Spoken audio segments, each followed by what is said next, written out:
श्रीगुरुभ्यो नमः। ॐ वक्रतुण्डमहाकाय सूर्यकोटिसमप्रभा निर्विघ्नं कुरु मे देव सर्वकार्येषु सर्वदा। गुरुर्ब्रह्मा गुरुर्विष्णु गुरुर्देवो महेश्वर गुरुः साक्षात् परब्रह्म तस्मै श्रीगुरवे नमः। गुरवे सर्वलोकानां भिषजविपुरोगणां सर्वविद्यानां श्रीदक्षिणामूर्ते नमः। व्यासं विष्णुरवतारं शक्ते पौत्रमकल्मषं पराशरात्मं वन्दे सुगदातं तपोनिधिम्। नारायणं नमस्कृत्य नरं चैव नरोत्तमं देवीं सरस्वतीं व्यासं ततो जयमुदीरये। मूकं करोति वाचालं पङ्गुं लघ्वीते गिरिमित्कृपातमं वन्दे परमानन्दमाधवं। नारायणपरो व्यक्तादण्डमव्यक्तसम्भवं मण्डस्यान्तस्तु मे लोकाः तद्दीपा च मेदिनी। पार्थाय प्रतिबोधितां भगवता नारायणे स्वयं व्यासेन कृतितं पुराणमुनिनां मध्ये महाभारतम् अद्वैतामृतवर्षिणीं भगवतीमष्टादशाध्यायिनं बद्ध्वा मनसंददां भगवद्गीते विवेद्वेषिणीं श्रुतिस्मृतिपुराणानाम् आलयं करुणालयं नमामि भगवत्पादं शङ्करं लोकशङ्करम्। अवतीर्णश्च कालट्यां केदारीन्तरितश्चेत् चतुष्पीठप्रतिष्ठाता येताच्चङ्करो गुरुः।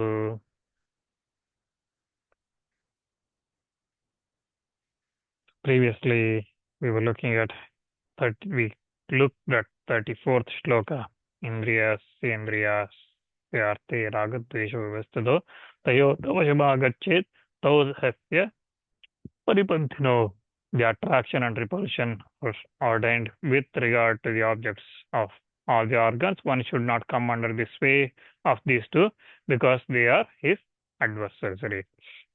So we looked at that, and in this world, one is impelled by love and hatred, misinterprets that even the teachings of the scriptures and thinks that someone else's duty too has to be undertaken just because it's their duty.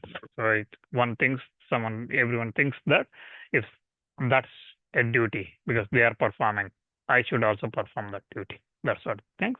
And Bhagavan says that's wrong.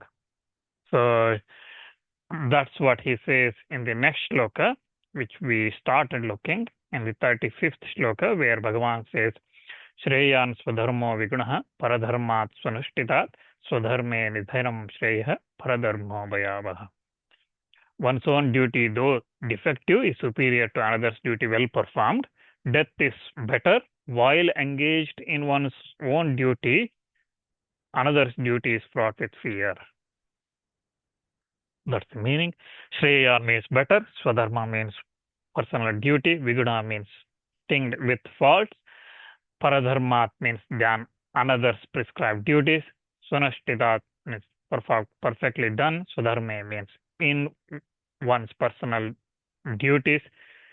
Nidhanam means death. Shreya means better. Paradharma means duties prescribed for others.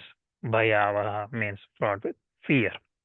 So this is one of the famous shlokas. Okay, almost everybody quotes, even if they are doing exactly what this shloka explains and don't do. While doing that, people should that Shreyan Swadharmo Vigna Paradharma Swanishtida. So again, what we need to be careful here is dharma. Normally, I mean, this shloka is used.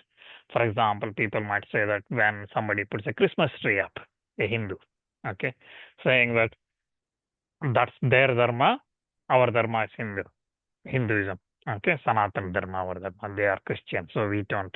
Their dharma is bhayavaha, they were fraught with fear, and we should not do that. Here, dharma is not in the sense of mata, okay, so mata is what you follow.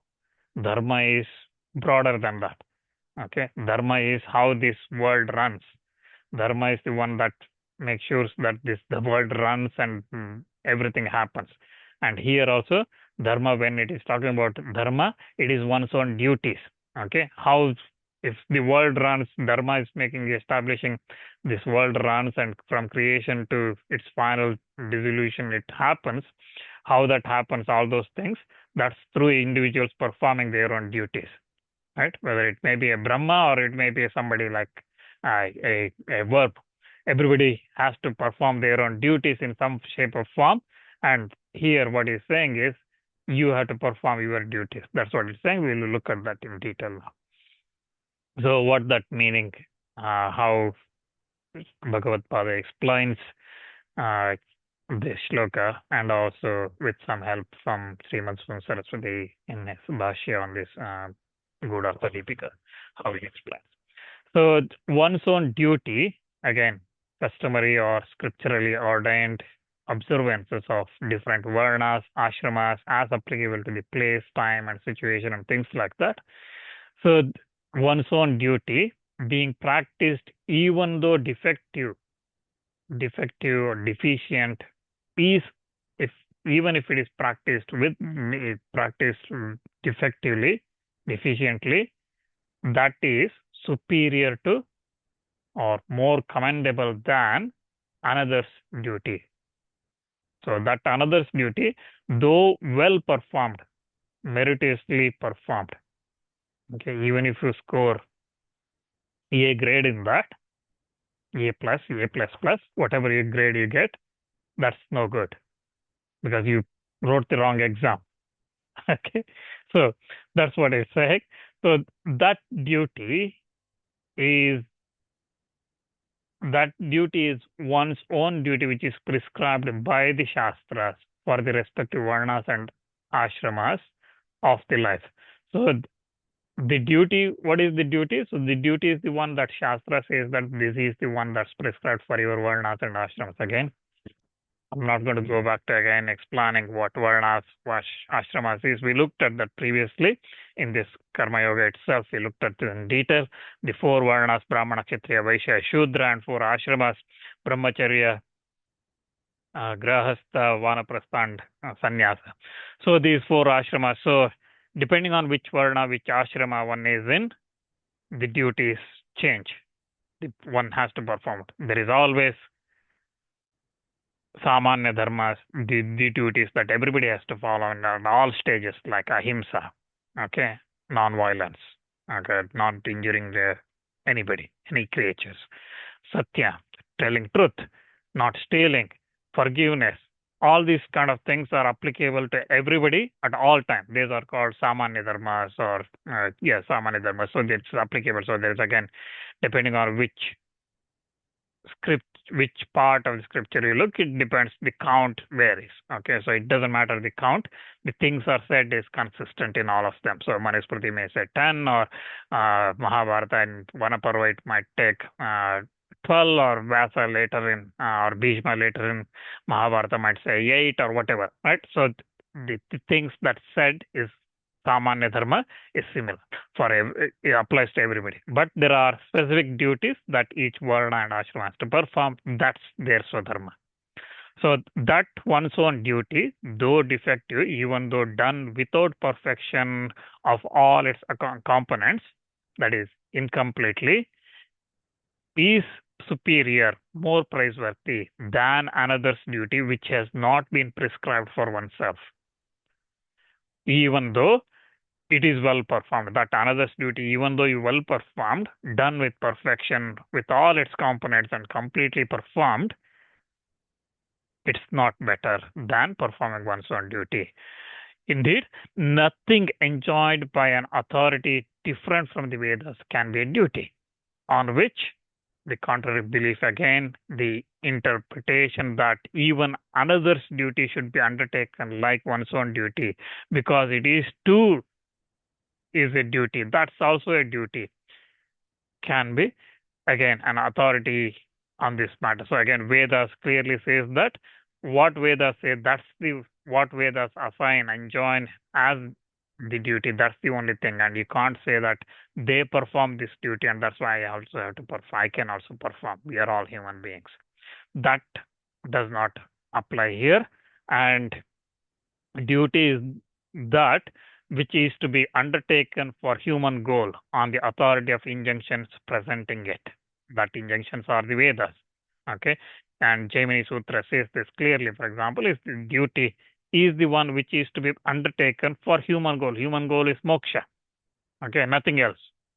So when you think about moksha, the only way is the authority for attaining that moksha, how to attain moksha, is the Vedas. And what Vedas say is the duty assigned to Swadharma, not performing another's dharma. So here Acharya says that Swadharme Stitasya Nidhanam Maranamapi Shreya Paradharme Stitasya Jivitat. So even Nidhanam, death, is better while engaged in Swadharma, one's own duty, as compared to remaining alive while engaged in somebody else's duty.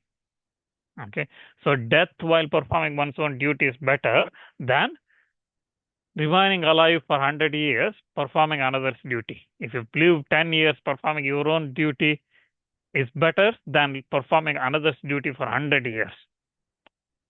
Okay, so that's what is said here. Why? Why is that?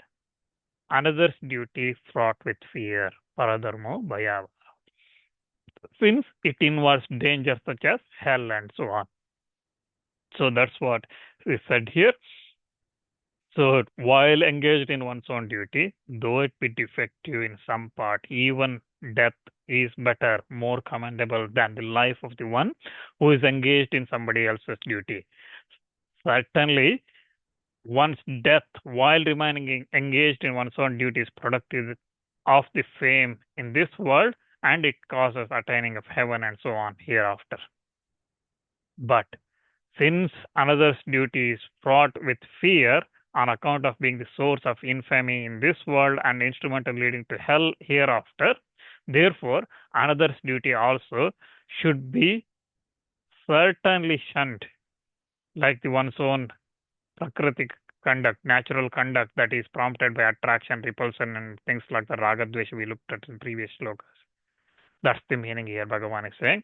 Again, Swadharma is based on the Varnashrama. Again, Varnashrama duties, there will be slight variation depending on desha, kala, situation, and things like that.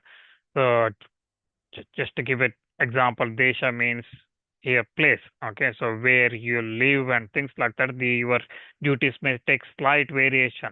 Okay, from what is prescribed. Say because Shastras also say that one should not disturb the local customs.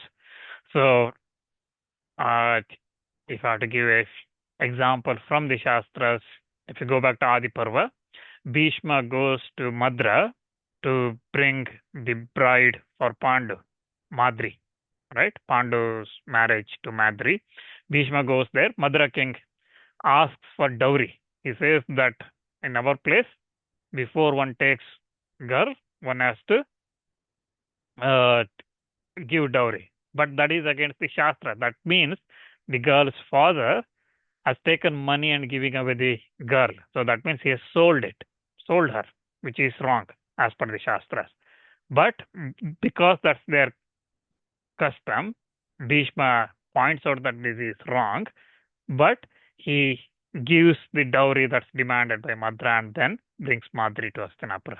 That's again based on the Kala Desha, the duty slightly, even though what is prescribed might change slightly. And then second one is Kala, time. Okay, again duties may change depending on the time. Okay, time again means what is allowed. For example, in Satyuga is not allowed in Dwapara or Treta, Dwapara or Kali Yuga or other things like that. Okay, so or the say for example, if I give animal sacrifices, okay, or sacrifice we talk, was allowed, okay, in the previous yugas, but in Kali Yugas, the Smriti is Parashara Smriti clearly says that it is prohibited in Kali Yuga, and there are a lot of other things prohibited, for example, in Kali Yuga, okay, and differences. So there are things one can perform and cannot perform inside based on the time we're there. And then the situation as well. In terms of emergencies and things like that, one may abandon certain duties. Say, for example, if Brahmana does not get anything to eat, he may take up a Kshatriya duty or even Vaishya. But then again, there are a lot of restrictions on what he can and cannot do. And that's only allowed in the case of emergency, where he does have no other choice. Okay, similarly, Kshatriya may take Vaishya's duty and Vaishya may take Shudra's duty and things like that. But the other way is not allowed. Okay, Kshatriya cannot become a Brahmana or Vaishya cannot become a Brahmana. Even that happens today. That's what it's saying in this shloka, Paradharma Bhayahua. So Kshatriya becoming a Brahmana is Paradharma. Okay, so but the reverse is allowed in the case of emergencies or in extreme situations where there is no other option. And also, the duty may change. For example, sometimes you may be compelled to tell lies. Okay, may not utter truth because truth may cause more damage, more problems. So, for example, one is allowed to tell lies or hide the truth when it's going to protect brahmanas and cows and things like that. One can hide the truth. Okay, instead of saying tell lies, one can hide the truth. So there are slight variations. So the Swadharma still is mainly what is assigned to one Swarna ashrama. So again, when we hear something as good karma, okay, so these days when we hear that this is good, this one should do this, and what we think, we should also learn and who we perform those things because they are doing it and we should do it. Okay, they performed Satyanarayana Puja at their home. They got, because of that, their son got into this college. I need to perform Satyanarayana Puja from tomorrow so that my son gets into school next year, that college next year, right? I don't ask whether I can perform or not, or what is the method and how I should perform. That's not important. They do it, I do it. So what we need to do is we should learn whether that is applicable to my, who is eligible, whether that's my dharma. Again, understanding your varna, your ashrama and duties is important. When this karma comes, when performing karmas, it is important to know what is which varna, which ashrama you belong, and then only you can do. So if someone says, for example, Gayatri is the most superior among all the mantras, and if one performs the 100 japas of Gayatri, all the sins removed and things like that, someone says, which is perfectly true. But that person who is saying, that Pandita who is saying all this, he does not explain the details of it, who can perform, how to perform, and when to perform, what is the rules and all those things, because that's not his topic of discussion, presentation at that point in time, right? The person who hears this through a YouTube channel somewhere, okay, or a Facebook reel or whatever, okay, he hears this and he thinks that, okay, I'm going to perform Gayatri. Next thing is search what is Gayatri and then do the Gayatri. That's wrong because he may not be eligible, he may not be performing it right. If it is his duty to perform, even if he performs incorrectly, is acceptable. Okay, but it is not his duty, he should not perform. This is whether Gayatri mantra, Mrityunjaya mantra, Dhanvantri mantra, another mantra, or study and narration of Puranas, Parayana of Vishnu Sahasranama, Lalita Sahasranama, Bhagavad Gita, Chandi Sapti, performing vratas, anything you talk about, right? All our dharma, artha, kama, all this must align with our swadharma. That's what it should be. I should not have a desire to eat meat. I should not have those certain things, right? So, because that doesn't align with my swadharma. All these things important, and that's why swadharma is important. Again, birth determines one's varna, varna drives the ashramas, and ashramas, because I said previously that not everybody gets 4 ashramas, Brahmana 4 ashramas, Kshatriya 3, Vaishya 2, Shudra 1 ashramas, right? So birth determines varnas, varna determines ashramas, and ashramas determines what one's karma is, and karmas determine what one is going to get next, how much mental purification happens. And that's why in this way, it's here, this shloka says that those who accept the teaching of the Bhagavan attain the highest good. And those who do not accept, that fall away from the path of, they fall away from that path of that highest good, that is moksha. So in the verses beginning from 32nd shloka where Bhagavan says, but those who decrying this and things like that, where he starts, it has been stated from there.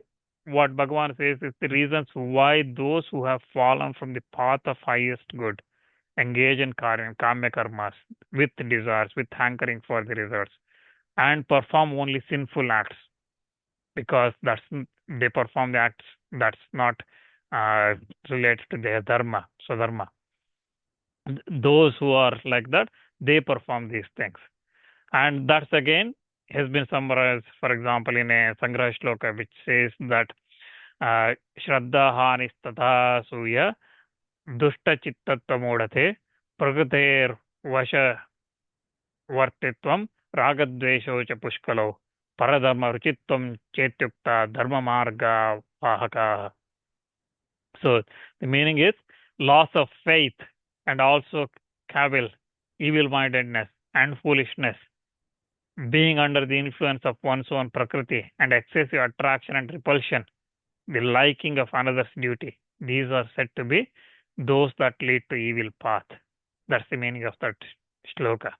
So, which is actually the summary of last 4 or 5 shlokas which Bhagavan said in Bhagavad Gita, right? So, raga dvesha, coming under the influence of one's own prakriti, and loss of faith and cavilness and evil mindedness, performing another's duty, attraction, repulsions, excessive of them, all these things. So now Bhagavan goes on to explain the desire is the enemy of the man. He starts explaining that. So previously, up to now, Bhagavan has explained the root cause of the evil. He stated, for example, in the previous adhyaya, he said, Dhyayato vishayam pumsa sangastesho bhajayate sangat sanjayate kama kamo krodho bhajayate, and so on. He explained. And also in this Karma Yoga, he explained Indriya Sendriya Syarte Ragadvesho Vastito Tayor Navashamagachet Tau Hesya Paripantino, and so on. He said, because of attraction, repulsion, or the adversaries, and so on, he said, right, in the last 3-4 shlokas we looked. There he presented in a way these evils without explaining a clear plan or purpose, and he explained, he gave away those, presented those things without a clear plan and purpose, and it was vaguely presented, right? So these things happen. Now, wishing to know it briefly and definitely as this is that, to be sure, Arjuna with that idea, with the idea that when this indeed becomes known, I will make an effort for its eradication. Because currently, Bhagavan has said all these things result in various problems. Okay. So now, without clear plan to eliminating those things, it becomes difficult. So Arjuna is thinking, you tell me what is the one thing I should do, then I will think about it. I will definitely work on that. So, having said that, in that connection, Bhagavan explains in the next shloka, in the 36th shloka of this Karma Yoga, Arjuna asks Bhagavan, Atakenam prayuktoyam papam charati purusha anichannapi vashneya bala diva niyojitaha. Arjuna says, now then, O Vrishni Vashneya, O the one sayer of the Vrishni dynasty, O Krishna, impelled by what does this man commit the sin, even against his wish, being constrained by force, as it were? Arjuna Vacha means Arjuna said, Atha means then, Kena means by what, Prayukta means impelled, Ayam means one, Papam means sins, Charati means commit, Purusha means a person, Anichan means unwillingly, Api means even, Vashneya is addressing Krishna, Balat means by force, as Iva means as if, Niyojati means engaged. Now, Acharya explains this shloka as, now then, O Krishna, being impelled by what? By what acting as the cause does this man commit sin, a sinful act? Why does he commit? Impelled by what he commits a sinful act? Even against his own wish, though he himself not willing, being constrained by force, as it were. Like, for example, a king giving an illustration to a servant. Okay, he seems to be, even though he does not want to do, he's still doing this. Why? this man commits to sinful acts? That's the question. Again, the root cause of the evil was stated previously, right? Right? Dhyato vishayam samsa sangaste shobhajate sangat sanjayate kama kamot krodho vijayate, and so on. And in the present Karma Yoga as well, it has been stated elaborately in the previous shlokas, where Bhagavan says again, Prakrite Gudasam Muda Sajjante Gunakarmaso Tana Kritsna Vidho Mandan Krishna Vinna Vichalayet, and so on. So, as regards to then, the question is, are all of them causes of equal importance, or are there any, is there one alone that is primary, right? Is there one that is primary, which is the cause? So, if there are many things contributing to this evil conduct one performs, then I have to fix all of them. If there is one major thing that's influencing all these things, then I will focus on that and eliminate that first. Then I'll be much better placed. So, thinking like that, Arjuna asks here, he says, tell me, impelled by what cause does this man, again, Purusha means Purusha. So, this man who is deluded about all the knowledge by not knowing your teaching, commit this papam, commit this sin as a result in evil. That sin that results in the evil. So, for example, performing the karmas with various kind of desires, anchoring to that. For example, instead of karma karmas, right, such as chitra sacrifice, and also perform the karmas which are the means of destroying the enemies. Okay, like for example, snake sacrifice, the prohibited karmas, for example, he might perform. Like for example, eating the poisoned meat and things like that. So even all this, even against his wish, even though from his own side there is no desire to do so, but he does not undertake the actions taught by you, which consist of detachment from all these actions and desires and results, and which lead to what you're teaching leads to highest human goal. Even though all those things are there, he still does not perform. Although his liking for them, he does not perform. Against his wish, he still performs these karma, sinful acts. Besides, such a thing is not possible unless there is a willingness to obey unquestionably some external impulsion, right? And that's what he says. So therefore, tell me, what is that impulse one to this evil path, and owing to which a person engaged by force, as it were, like for example, a servant by a king, performs that kind of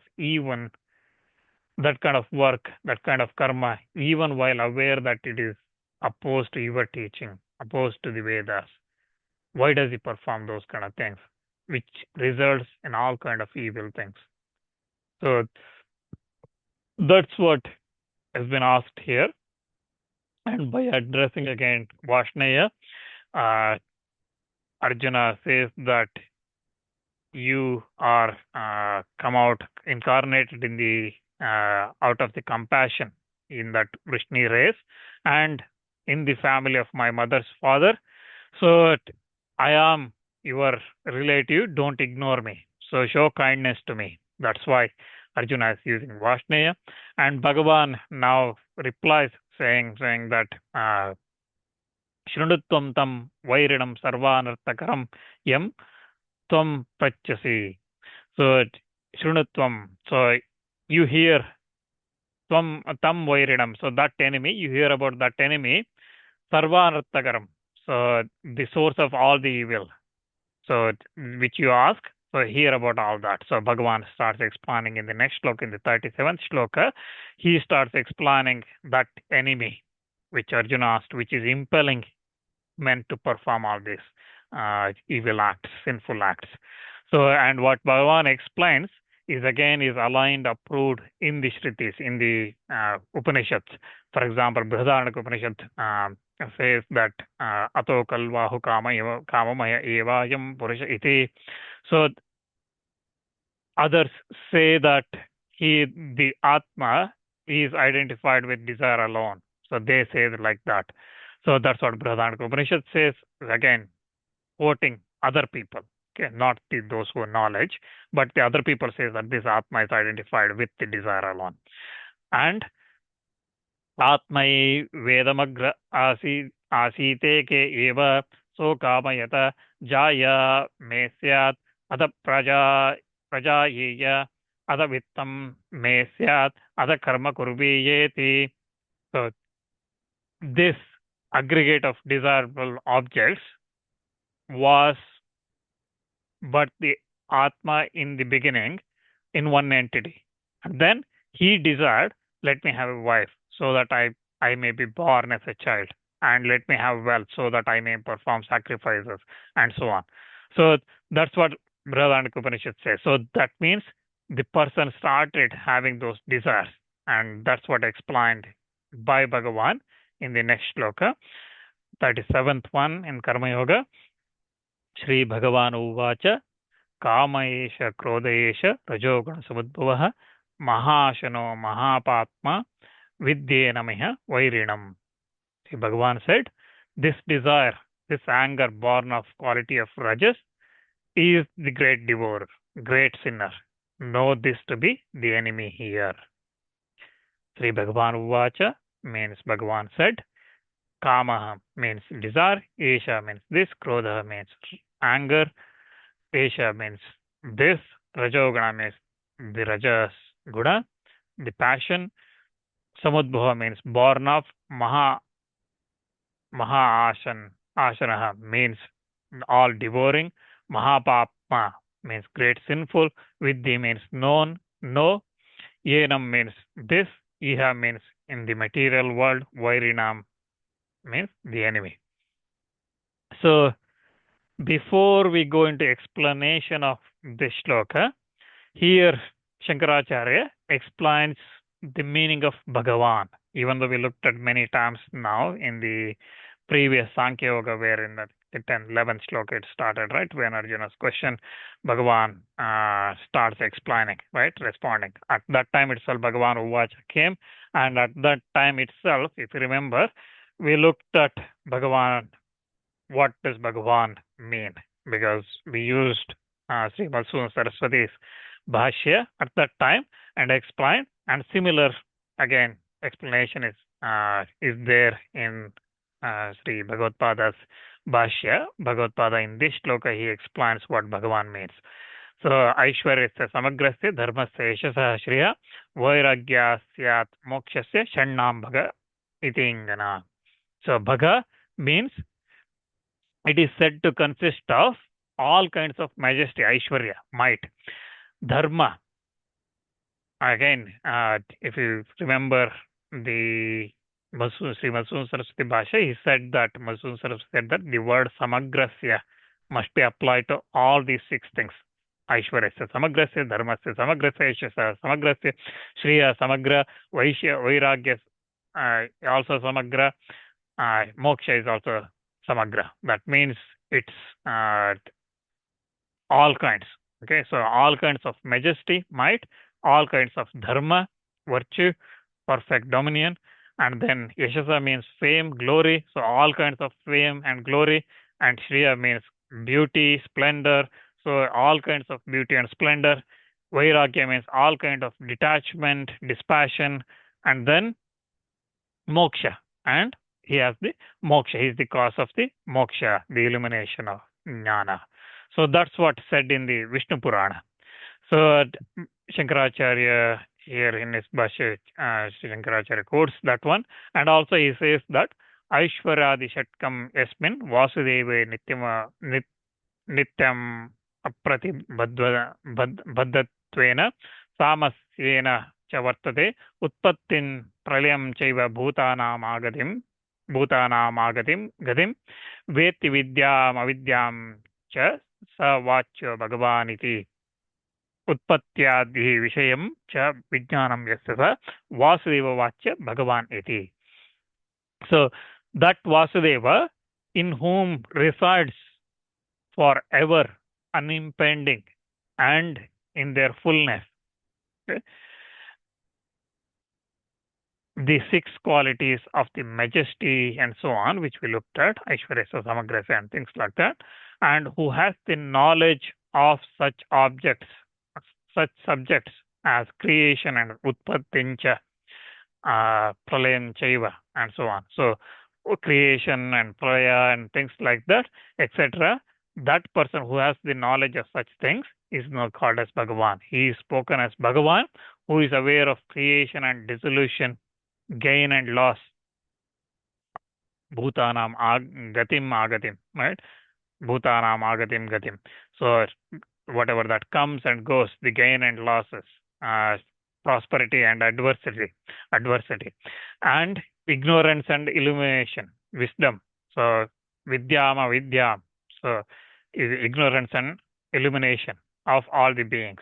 The Bhagavan is the one who is aware of the creation and dissolution, the gain and loss, ignorance and illumination, or the wisdom, jnana, avidya and vidya of all the beings. That one is the Bhagavan. And these are the statements from Vishnu Purana. That's what Acharya here quotes in his Bhashya as well for Bhagavan Uvacha. So Bhagavan said, Satya Bhagavan said. What did he say? This desire, Sarvaloka Shatruhu. This desire is enemy of the whole world, because of which the creatures incur all the sin, all the evil. Saesha kama pratihataha kenachit krodatvena parinamate. So this desire, when obstructed in any way, turns into anger. It is not just only the enemy, because it turns into all the sins, and it turns into anger. And therefore, krodha, anger, is also identical with desire.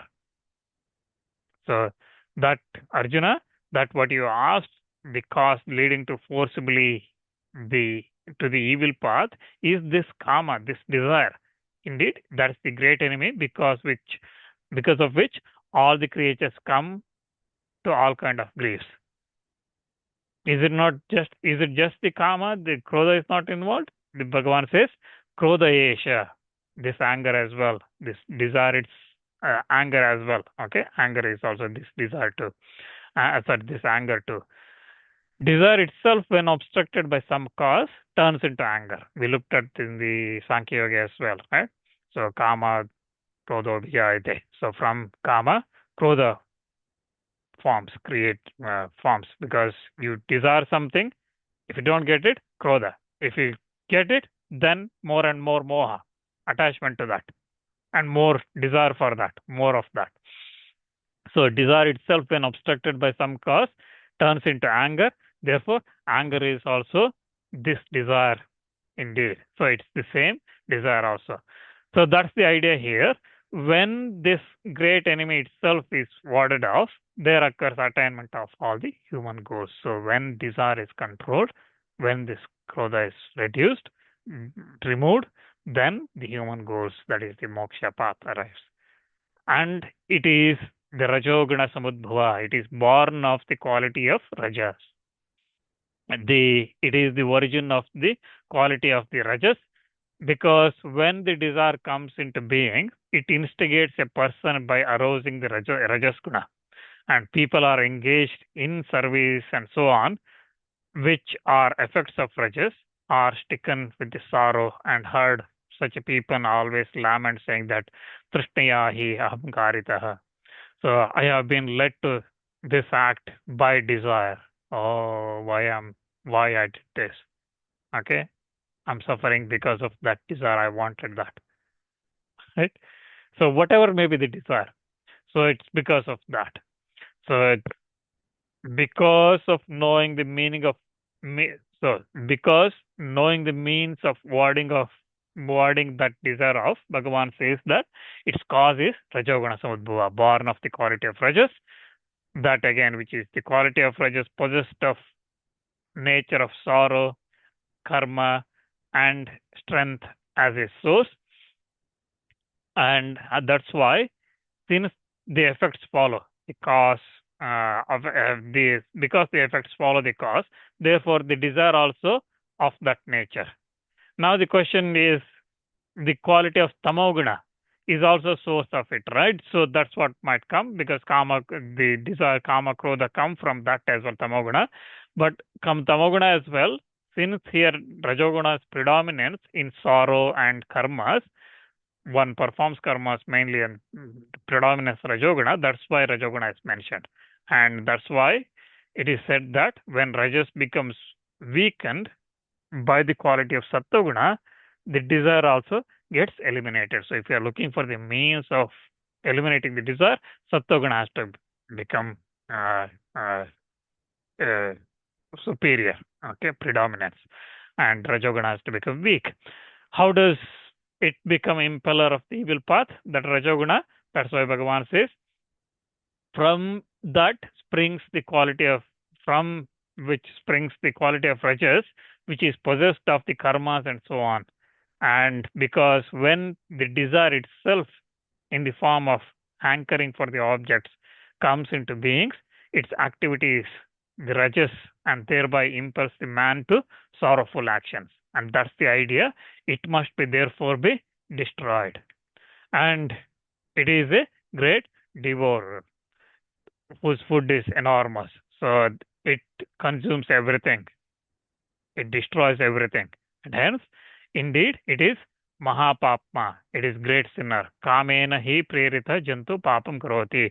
For, Acharya says here, for a being to commit sin when goaded by desire. So he only does papam, performs papam with impelled by desires. Therefore, no vidhi, no enam, this desire, enam means this, here addressing the desire, saying that therefore, know this desire to be the enemy here in this world and hereafter. So, is it not? So, because when you know your enemy, normally there are four means are stated, right? So, it is the conciliation, bribery, sowing dissension, and punishment. Right? These four means are set when to overcome an enemy. So, if you sometimes you go a diplomatic route and you make peace, and then conciliation, something you do it. And second thing is bribery. Okay, so you give something to them and then become remove or cool down that enmity. And then sowing dissension. So again, it's you in the enemy side, you create some sort of, among themselves, you create something. So this is, we see in politics a lot, right? A party breakups. So where, and then you become the chief minister or prime minister or whatever.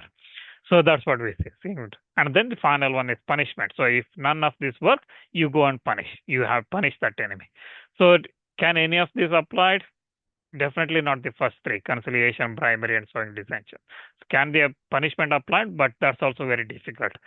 Having this apprehension in this mind, Bhagavan says the qualities of desire by way of showing the impossibility of the first three: the conciliation, bribery, and sowing dissension. He says that it is the great devourer, it is great sinner, and that which consumes, which means asana, consumes much, very much. Mahat is Mahasana. So that is what spread. This also stated in the Smritis as well. So, for example, in the Bhagavad Purana, it says that Yat Prativyarihi Yavam Hiranyam Pashavah Striyah Nadahyanti Manapritim Pumsaha Kamaha Tasyate. Knowing that all the paddy, barley, gold, cattle, women, all these that are in this world are not sufficient for a single man, one should resort to desirelessness. So that's what it says. And again, so, and same thing we see that Yayati, for example, saying when he finally renounced, gave up his youthfulness and gave it to his son.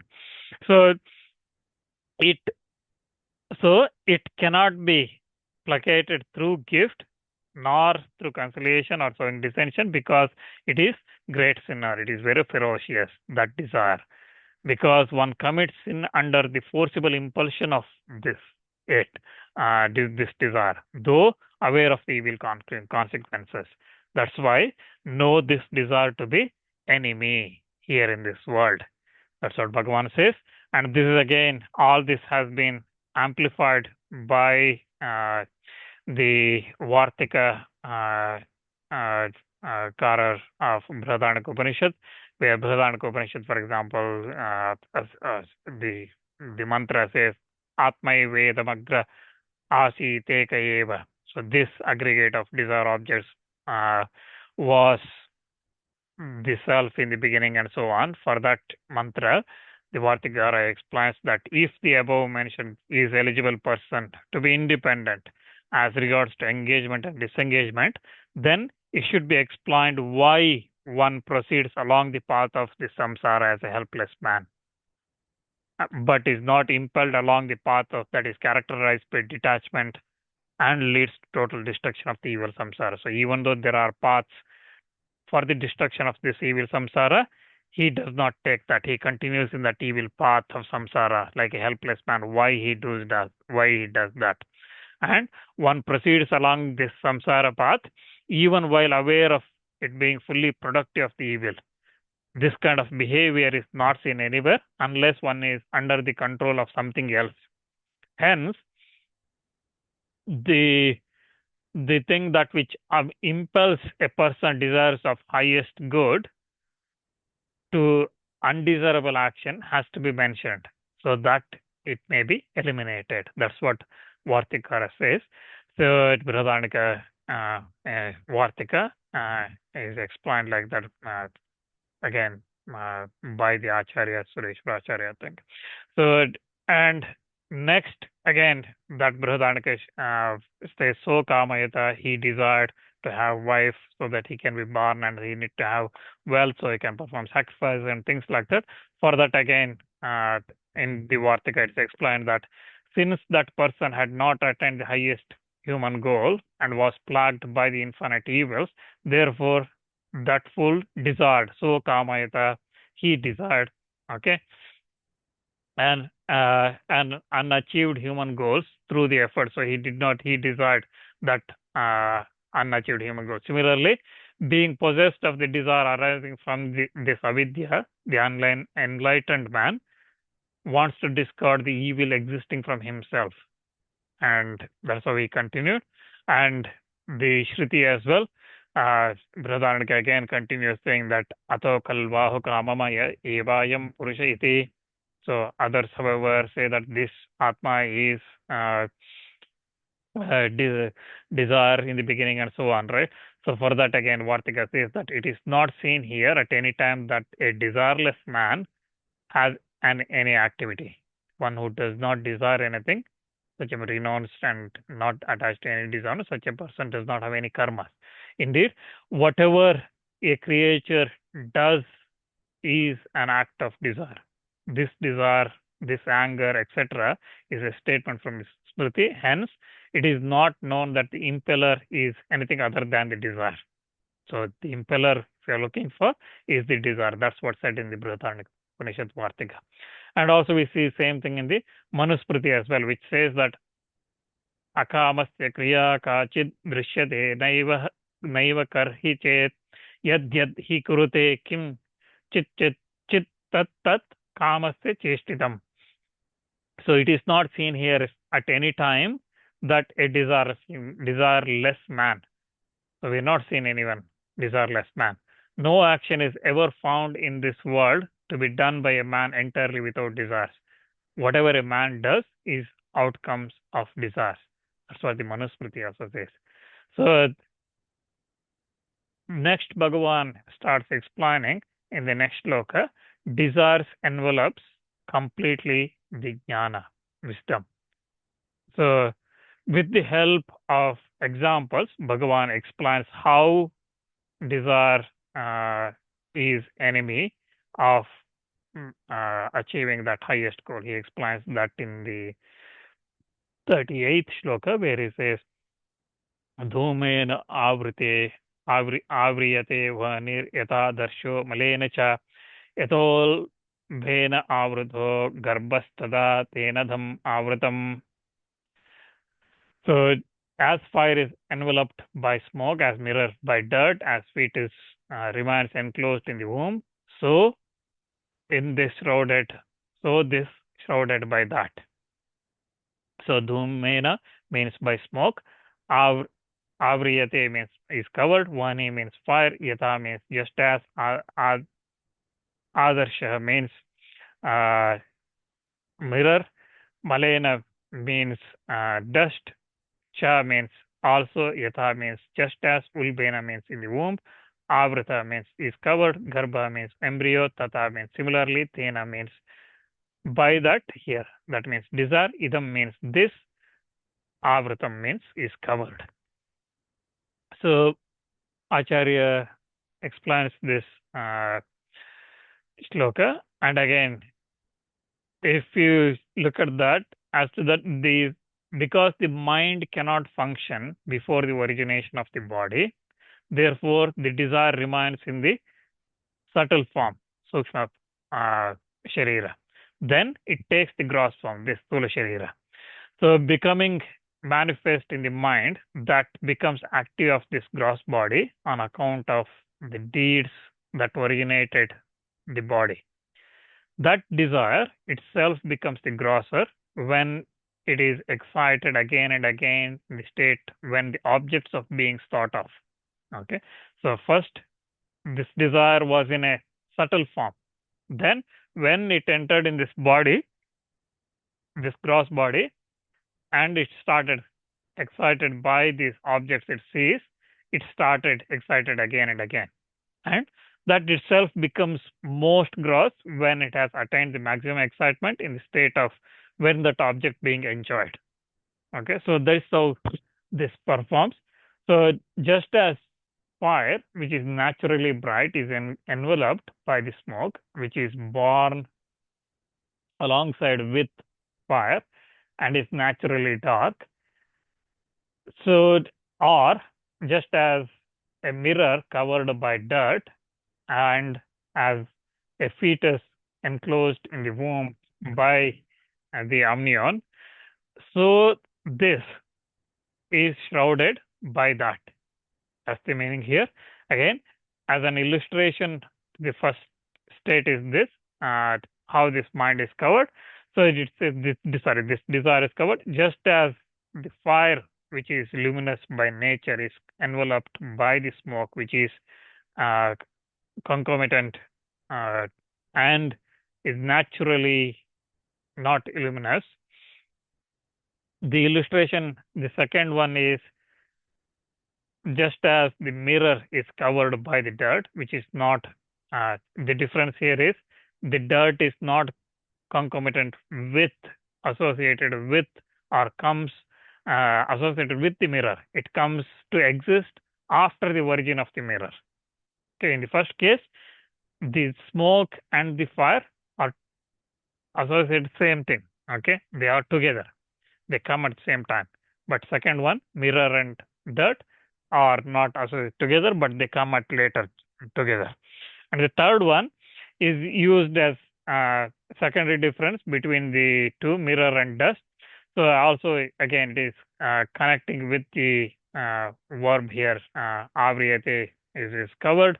The illustration here is that the fetus remaining enclosed by being shut completely in the vulva, in the caul, in the membrane enclosing the fetus, rather by very gross membrane, all right, that encloses the fetus. So all three ways, this shrouded by the desire, this shrouded by that means desire. So Bhagavan keeps saying that this is shrouded by that.